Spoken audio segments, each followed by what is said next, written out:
어제가 광복 81주년이었죠. 광복절 81주년. 광복절은 무엇인가요? 우리 유초등부 학생 중에, 어린이 중에 아는 사람 있어요? 광복절 뭡니까? 8월 15일이 광복절인데, 예, 우리 은찬이가 손을 들었어요. 예, 항상 손을 들어요, 은찬이. 예, 맞았어요. 예, 박수 한번 하겠습니다. 야, 정확하게 알고 있어요. 예, 우리나라 일본에서 해방된 날이 1945년 8월 15일 일본으로부터 국권을 되찾은 날이죠. 그리고 1948년 8월 15일 대한민국 정부가 수립된 날을 기념하는 날이 광복절입니다. 러일 전장에서 승리한 일본이 포츠모스 강화 조약에 따라서 러시아를 밀어내고 강제로 협약을 우리나라와 체결했습니다. 그래서 우리나라 주권을, 국권을 빼앗기 시작했는데요. 이것을 이때 이제 처음 을사조약이라는 것이 맺어집니다. 그런데 이 을사조약은 제목이 없어요, 조약문에. 그리고 조약의 체결 과정이 아주 강압적으로 이루어졌습니다. 그래서 을사년에 체결된 불평등 조약이라고 해서 을사늑약이라고도 말합니다. 자, 모두 5개 항목으로 되어 있는데 주요 내용이요, 한국의 식민지화를 위해서 외교권을 빼앗고 통관부와 이사청을 두어 내정을 간섭하는데, 장악하는데 있었습니다. 1905년이에요. 11월 17일 저녁 8시 이토 히로부미 2등 방군이 군대를 이끌고 궁궐로 쳐들어왔습니다. 그리고 조선, 대한제국의 궁궐이죠. 궁궐 안에는 한국 대한제국의 정치를 담당하는 8명의 대신이 모여 있었는데 그 중에서 5명이 여기에 사인을 해요. 그래서 우리나라는 일본의 외교권을 빼앗기고 사실상 식민지화가 시작이 되었습니다. 을사조약의 내용 1항과 2항을 보면요, 1항이요, 일본 외무성이 한국의 외국에 대한 관계 및 사무를 통리주의한다. 2번은요, 차후로는 한국 정부가 일본 정부를 거치지 않고는 어떠한 국제적 조약이나 약속도 할 수 없다. 이것이 을사조약의 내용입니다. 그 후로 5개가 있어요.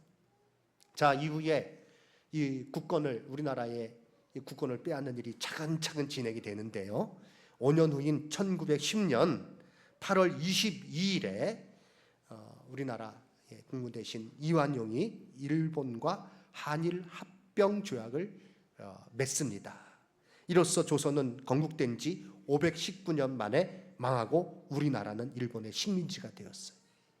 한일 합병 조약 1번이 무엇인지 아십니까? 1조 한국 황제 폐하는 한국 정부에 관한 일체의 통치권을 완전하고도 영구히 일본국 황제 폐하에게 양여한다가 1조입니다. 한국에 관한 일체의 통치권을 완전하고도 영구히 일본국 황제 폐하에게 양여한다. 그래서 나라가 그냥 주권을 다 뺏겼어요. 이스라엘 백성이 우리와 비슷한 아픔을 겪었습니다. 이스라엘은 주전 586년 바벨론에 의해서 완전히 멸망당했습니다. 그래서 많은 사람들이 바벨론으로 포로로 끌려갔습니다. 그리고 그곳에서 고국 땅을 그리워했습니다. 예루살렘을 그리워했죠. 그 당시를 회상하며 그 노래 부른 내용이 시편 137편에 나옵니다. 시편 137편 1절 5절 말씀, 우리가 바벨론의 여러 강변 거기에 앉아서 시온을 기억하며 울었도다. 그 중에 버드나무에 우리가 우리의 수금을 걸었나니 이는 우리를 사로잡은 자가 거기서 우리에게 노래를 청하며 우리를 황폐하게 한 자가 기쁨을 청하고 자기들을 위하여 시온의 노래 중 하나를 노래하라 함이로다. 우리가 이방 땅에서 어찌 여호와의 노래를 부를까? 예루살렘아 내가 너를 잊을진데 내 오른손이 그의 재주를 잊을지로다. 사실 이 내용은요, 예수 믿지 않는 사람들도 익숙하게 알 거예요. 근데 이게 성경에 나와 있는 내용인지는 전혀 모릅니다. 어른들은 기억하실 거예요. 보니에미라는 유명한 독일 혼성 그룹이 있습니다. 지금은 기억에, 지금 아이들은 기억 모르는 일이죠. 어른들은 다 압니다. 그 노래 중에 디스코풍의 노래를 많이 불렀는데 그 노래 중에 리버스 오브 바빌론이라는 유명한 곡이 있습니다. 그래서 가사가 The by 리버스 오브 바빌론 이렇게 시작을 합니다. 근데 막 그 내용이요, 시편 137편 성경 가사 그대로예요. 하나도 안 틀립니다. 성경 가사 그대로를 다 노래로 불렀어요. 근데 좀 이제 디스코풍으로 또 해괴망측한 막 춤을 추면서 노래 불러가지고 이게 좀 우스꽝스럽게 됐어요. 근데 굉장히 시편 137편은 이 가슴 아픈 노래입니다. 이런 노래를 부르던 이스라엘 백성들, 이후 70년 만에 전적인 하나님의 은혜로 고레스 왕의 칙령을 통해서 끌려갔던 사람 중 일부가 돌아올 수 있었습니다. 놀라운 하나님의 은혜죠. 대한민국도 그러합니다. 하나님께서 이 땅을 돌보심으로 해방이 되었습니다. 그리고 대한민국이 세워졌습니다.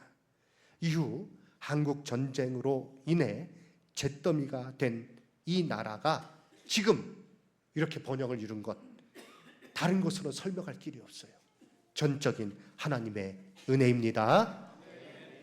대한민국이 시작되는 이 과정에서 재헌국회 처음에 첫 1회 국회 시작하면서 하나님께 감사기도 드리며 시작했어요. 하나님께서 이 나라에 복을 주신 그런 증거 중에 하나입니다. 그런 기도로 이 나라가 시작되었고 그래서 복을 받았습니다. 1948년 5월 31일 제1회 국회 개회식에서 이승만 임시의장이 이윤영 의원에게 기도를 요청했습니다. 이윤영 의원은 목사님이기도 합니다. 이렇게 기도했습니다. 우주와 만물을 창조하시고 인간의 역사를 섭리하시는 하나님이시여, 이 민족을 돌보시고 이 땅에 축복하셔서 감사에 넘치는 오늘이 있게 하심을 주님께 저희들은 성심으로 감사하나이다. 오랜 세월 이 민족의 고통과 호소를 들으시고 정의의 칼을 빼서 일제의 폭력을 굽히시며 이제 세계 만방의 양심을 움직이시고 우리 민족의 염원을 들으심으로 이 기쁜 역사적 환희의 날을 이 시간에 우리에게 오게 하심을 하나님의 섭리가 세계 만방에 현시하신 것으로 믿나이다. 이렇게 시작을 했어요. 얼마나 감사한 일입니까? 대한민국을 돌보신, 이 땅을 돌보신 하나님의 은혜를 기억하며 오늘 시편 기자 처음 그 포로 가운데서 돌이키게 하신 하나님의 은혜 감사하고 있죠. 우리도 같은 마음으로 시편을 읽게 됩니다. 이 시편을 통해서 우리가 깨닫는 것은 무엇입니까? 두 가지를 우리가 깨달을 수 있습니다. 첫 번째는요, 감사하며 기뻐해야겠다는 것입니다. 큰 소리로 읽겠습니다. 시작. 감사하며 기뻐합시다. 아멘. 우리 주일학교 유초등부와 우리 청소년부만 한번 크게 외쳐보겠습니다. 시작. 아멘. 유초등부는 크게 하는데 청소년부는 어른이 됐어요. 목사님 이런 거 시키면 좀 곤란하지 않습니까? 이런 표정인데 했어요. 시편 126편에 시편을 쓴 사람은 포로된 곳에서 돌아오게 하신 그 하나님의 은혜, 그 놀라운 하나님의 은혜에 감사하고 있습니다. 기쁨으로 하나님께 감사하며 노래하고 있습니다. 1절부터 3절까지죠. 여호와께서 시온의 포로를 돌려보내실 때에 우리는 꿈꾸는 것 같았도다. 그때 우리 입에는 웃음이 가득하고 우리 혀에는 찬양이 찼었도다. 그때 문나라 가운데서 말하기를 여호와께서 그들을 위하여 큰 일을 행하셨다 하였도다. 3절 함께 읽습니다.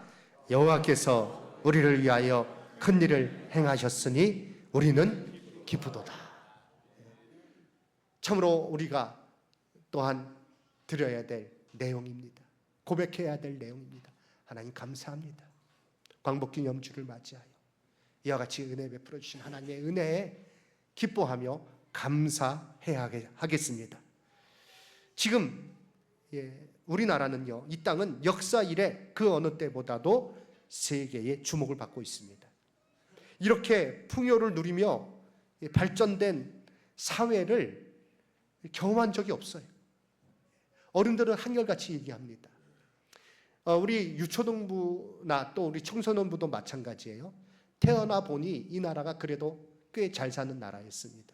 그런데 그게 50년 전만 해도 40년 전만 해도 전혀 그렇지 않았다는 거예요. 여러분들의 어머니, 아버지, 할아버지, 할머니 시대는요, 그 시대를 다 알고 있어요. 목사님도 1966년생이니까 이제 어렸을 땐 잘 모르지만 70년대 일들은 다 기억을 하죠. 기억을 하는데 지금하고는 그야말로 천지 차이예요. 그런데 어른들은 말씀하시기를, 야, 그때만 해도 좀 살만했어. 1970년대만 해도 그 전은 더했어 라고 이렇게 얘기를 하는 것입니다. 지금 여러분들이 당연하다고 느끼는 것이 그야말로 얼마 전까지만 해도 절대 당연한 것이 아니었어요. 자기 방과 책상을 가지고 있다? 그것은요, 일부 사람들만 누리는 일이었어요. 자기 방이 있고 자기 책상이 있다고 하기에 그는 정말 일부 사람들만 해당되는 내용이었어요. 제가 얘기 듣고 깜짝 놀랐는데요, 교실에 에어컨이 얼마나 빵빵하게 나오는지 우리 학생들이 학교 가면서 패딩을 가지고 간다고 하더라고요. 한여름에도. 왜냐하면 너무 추워서 교실이 18도로 맞춰놓고 끄지를 않는데요. 그래서 어떤 애들은 이거 좋다 그러고, 그런데 좀 이렇게 추위를 잘 타는 아이들은 너무 춥다는 거예요, 교실에. 그래서 한여름에도 패딩을 입고 와서 교실 안에서는 패딩을 입고 있는다 그러더라고요. 깜짝 놀랐습니다, 저는.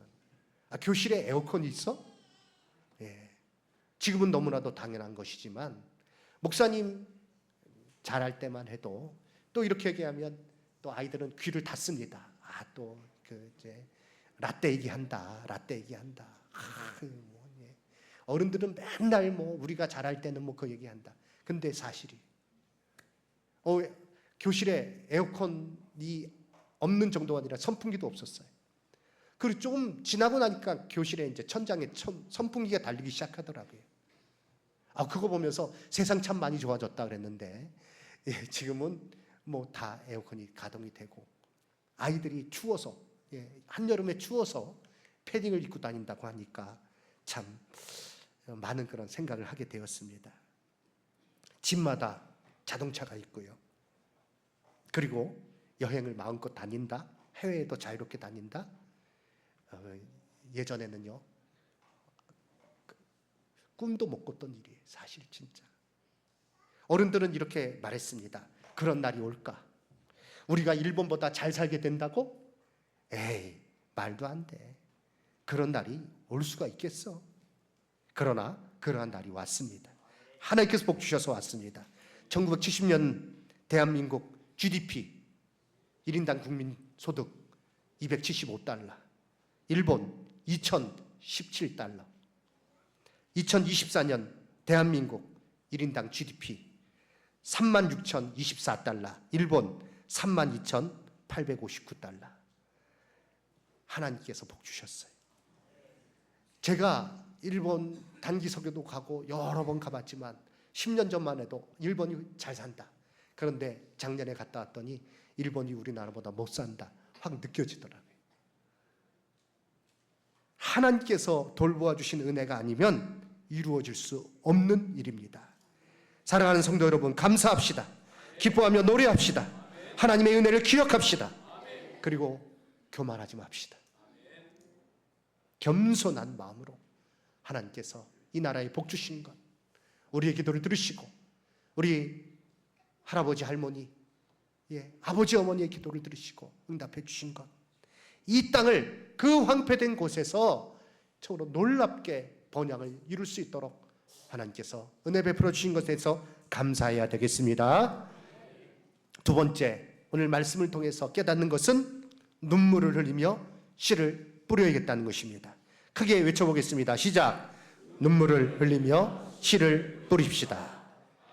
시편 126편은 두 부분으로 나눌 수 있습니다.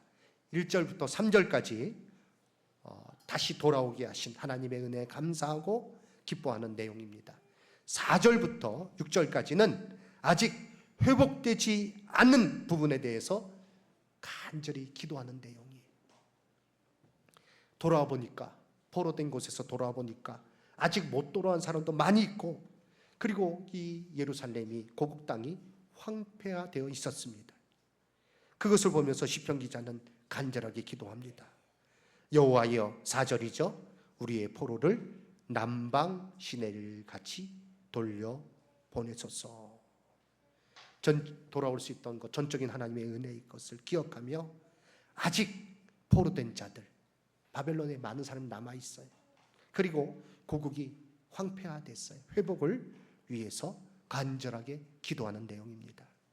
자, 남방 시내들 같이 돌려보내달라. 이것은 어떤 의미인가요? 사진을 한번 보여주시기 바랍니다. 이 이스라엘의 이 남쪽 황량한 사막 지역이에요. 네게부 사막. 이 간헐천 와디라는 것이 있습니다. 이 돌발 홍수가 일어나요. 기후적인 요인과 지형적인 특성이 완전히 결합해서 나타나는 독특한 자연 현상인데요. 이 우기에, 그런데 상류 지역에 갑자기 비가 내리면 메말라 있던 수로를 따라 거센 흙탕물이 순식간에 밀려 들어와 강을 이룹니다. 이처럼 아무 소망이 없어 보이는 바짝 마른 땅에 한순간에 생명력이 넘치는 거대한 강물로 변하는 현상이 바로 남방 시내들 같이 돌려보내소서. 남방 시내가 이것을 의미하는 거예요. 그것을 노래하면서 영적인 이 회복이 하나님의 은혜 가운데 이루어지기를, 대반전이 이루어지기를 간절히 기도하고 있는 것입니다. 시편 저자는 하나님께 기도하며 정말로 하나님께서 반드시 응답해 줄 것을 확신하고 있습니다. 5절 말씀, 눈물을 흘리며 씨를 뿌리는 자는 기쁨으로 거두리로다. 눈물을 흘리며 씨를 뿌리는 자에서 사용된 동사는 어떤 동작의 계속됨을 강조할 때 사용된 동사예요. 한순간에 그냥 씨 뿌리고 끝이 아니라 단조로우면서도 지속적으로 반복해야 하는, 그래서 눈물이 날 정도로 고된 일임에도 불구하고 꾸준히 씨를 받아다가 바구니에 넣어서 그것을 밭에 뿌리는, 계속해서 뿌리는 자를 말하고 있는 것입니다. 하나님 앞에 계속해서 기도하는 거예요. 하나님의 뜻을 따라서 계속해서 그 말씀에 순종하며 또 하나님 의지하며 그들이 나아갈 때 응답해 달라고 기도하고 있는 것입니다. 그리고 6절에서 시편 기자는 고백합니다. 우리 함께 읽겠습니다. 울며 씨를 뿌리러 나가는 자는 반드시 기쁨으로 그 곡식단을 가지고 돌아오리로다. 아멘. 풍성하게 수확할 수 있게 해주실 것에 대한 기대입니다.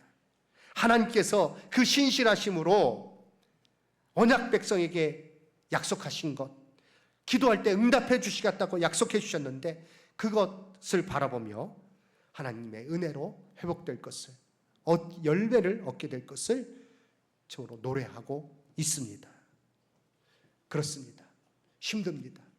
포로에서 돌아왔지만 아직은 어렵습니다. 그런데 낙심하지 않는 거예요. 하나님, 우리의 포로를 남방 시내들 같이 돌려보내 주십시오. 울며 씨를 뿌리러 나가는 자는 반드시 기쁨으로 돌아오게 될 것을 믿습니다. 하나님 약속 의지하여 기도합니다. 하나님 약속 의지하여 성실하게 행합니다. 하나님 말씀대로 순종하여 살아갑니다. 주여 은혜를 베풀어 주시옵소서. 오늘 우리가 또한 이 땅을 바라보며 기도하고 힘써야 될 일이 그 내용인 것입니다. 사랑하는 성도 여러분, 이렇게 번영을 이루었지만 그러나 주변을 돌아보면 얼마나 안타까운 일이 많습니까? 아직도 이 민족은 둘로 나뉘어져 있습니다. 이 사회에 여러 가지 아픔들과 고통들이 있습니다. 이것을 보면서 우리는 어떻게 해야 됩니까? 하나님 앞에 기도해야 됩니다. 울며 씨를 뿌리러 나가는 사람처럼 하나님 앞에 엎드려서 기도하며 또 나 자신도 하나님 말씀 우리가 각자가 순종하여서 이 땅에서 소금과 빛의 사명을 감당하며 힘들고 어려워도 그 일을 우리가 행할 때 하나님께서 반드시 열매를 거두게 해주시고 그 사람의 기도로 그 사람의 행함으로 복을 얻게 하실 줄로 믿습니다. 갈라디아서 6장 8절 말씀에 무엇을 말하고 있나요? 갈라디아서 6장 8절 우리 함께 읽을까요? 자기의 육체를 위하여 심는 자는 육체로부터 썩어질 것을 거두고 성령을 위하여 심는 자는 성령으로부터 영생을 거두리라. 아멘. 육체를 위하여 심는 자, 육체로부터 썩어질 것, 그 밖에 거둘 게 없습니다. 사람이 무엇으로 심든지 그대로 거두리라. 우리 청소년 이번에 수련을 통해서 많은 은혜를 받은 줄 압니다. 여러분, 성령을 위하여 하나님의 뜻을 따라 적으로 여러분들이 행하고 힘쓰시기 바랍니다. 여러분들이 할 일을 감당하시기 바랍니다. 자기의 욕심을 위해서 공부하는 사람 나중에요 썩을 것밖에 거둘 게 없어요. 그러나 하나님의 영광을 위하여 하나님의 나라를 위하여 여러분들이 수고하고 애쓰고 도전하고 하는 것 반드시 귀한 열매를 맺게 되고 하나님께서 그것을 통해서 영광을 받으시고 여러분에게 영원한 상급을 주실 줄로 믿습니다. 우리 유초등부도 마찬가지예요. 아직은 어리지만 그러나 여러분들이 하나님 말씀 가운데 순종하며 하나님 믿고 의지하며 나갈 때 하나님께서 반드시 여러분 통해서 큰 일을 이루실 줄로 믿습니다. 그런 우리 유초등부 학생들, 어린이들 되기 위해서 어른들은 간절히 기도하고 있어요. 모두 다 정말로 이 나라와 이 민족 앞에서 귀하게 쓰임받는 하나님의 일꾼으로 성장될 줄로 믿습니다.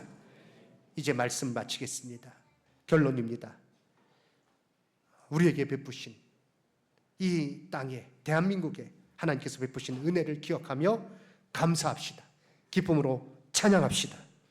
그러나 아직 안타까운 일들이 여전히 이 땅에 있습니다.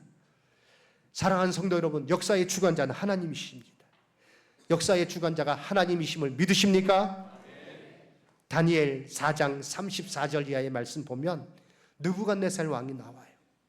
이 왕이 정말 교만했다가 하나님께서 치셨어요. 그래서 짐승과 같이 그렇게 지내다가 다시 하나님의 은혜로 그 총기가 돌아왔을 때 그는요 하나님께 감사하고 있습니다. 이에 내가 지극히 높으신 이에게 감사하며 영생하시는 이를 찬양하고 경배하였나니 그 권세는 영원한 권세요 그 나라는 대대에 이르리로다. 자, 35절 말씀 함께 읽을까요? 땅의 모든 사람들을 없는 것 같이 여기시며 하늘의 군대에게든지 땅의 사람에게든지 자기 뜻대로 행하시는 그의 혹은 이르시기를 내가 무엇을 하느냐고 할 자가 아무도 없도다. 그는 자기 뜻대로 행하시나니 그의 손을 금하든지 또 누가 야 그거 왜 해? 이렇게 할 자가 아무도 없다. 하나님의 주권 가운데 하나님께서 모든 것의 주관자가 되심을 느부갓네살 왕은 제대로 정신 차리고 노래하고 있어요. 하나님께서 이 모든 이 땅의 일들, 이 나라의 역사를 주관하고 계시고 내 개인의 일뿐 아니라 저로 모든 것을 다스리고 섭리하시는 하나님이신 줄로 믿습니다. 그 믿음 가지고 기도하는 거예요. 하나님의 약속 의지하여 기도하는 거예요. 간절히 기도해야 되겠습니다. 이 땅을 긍휼히 여기시며 다음 세대가 하나님께서 기뻐하시는 참된 믿음으로 살아가는 세대가 되게 하여 주시옵소서. 기도해야 됩니다. 감사하고 간절한 마음으로 기도할 때 하나님께서 받으시고 우리의 기도를 들으시고 그 영광을 받으시고 우리의 기도를 응답해 주시고 놀라운 복을 주셔서 이 땅이 그리고 우리 다음 세대가 계속해서 복받는 나라와 세대가 될 줄로 믿습니다. 우리 이 시간에 찬송하겠습니다.